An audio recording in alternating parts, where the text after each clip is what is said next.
Hey everyone, welcome back to Gentle Journey 316 today. We're tackling a topic that so many of us struggle with: fear. Whether it's fear of the future, fear of failure, or even fear of the unknown, it can feel overwhelming. But as Christians, we have hope and tools to overcome fear. So, let's dive into how to overcome fear as a Christian. The first step to overcoming fear is to acknowledge it.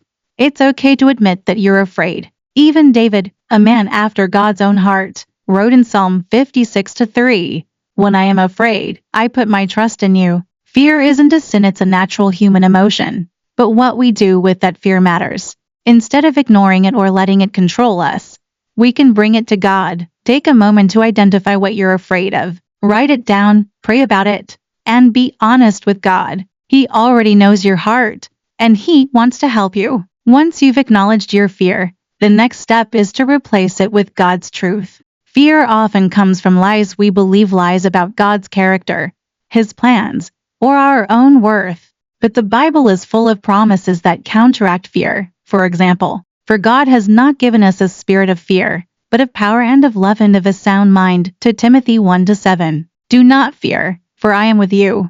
Do not be dismayed, for I am your God." Isaiah 41:10. Write down these verses, memorize them, and speak them over your life. When fear creeps in, remind yourself of who God is and what He's promised. Prayer is one of the most powerful tools we have to overcome fear. Philippians 4:6-7 says, "Do not be anxious about anything, but in every situation, by prayer and petition, with thanksgiving, present your requests to God, and the peace of God, which transcends all understanding, will guard your hearts and your minds in Christ Jesus."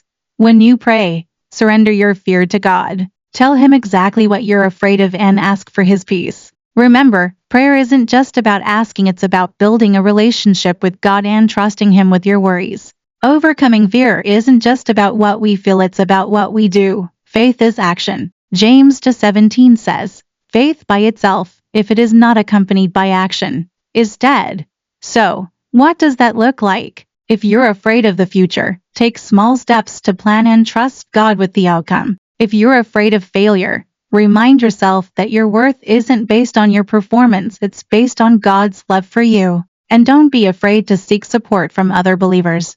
Sometimes, sharing your fears with a trusted friend or mentor can help you feel less alone and more encouraged. Finally, focus on God's presence. Fear often makes us feel alone, but the truth is, God is always with us. Psalm 23:4 says, "Even though I walk through the darkest valley, I will fear no evil, for you are with me." Spend time in worship, read the Bible, and remind yourself of God's faithfulness. When we fix our eyes on Him, our fears grow smaller in light of His greatness. So, to recap, here's how to overcome fear as a Christian. Acknowledge your fear. Replace fear with God's truth. Pray and surrender your fear to God. Take practical steps of faith. Focus on God's presence. I hope these steps encourage you to face your fears with confidence, knowing that God is with you every step of the way. Don't forget to like, comment, and subscribe for more videos like this. And let me know in the comments what's one fear you're trusting God to help you overcome. Thanks for watching, and I'll see you in the next video. God bless.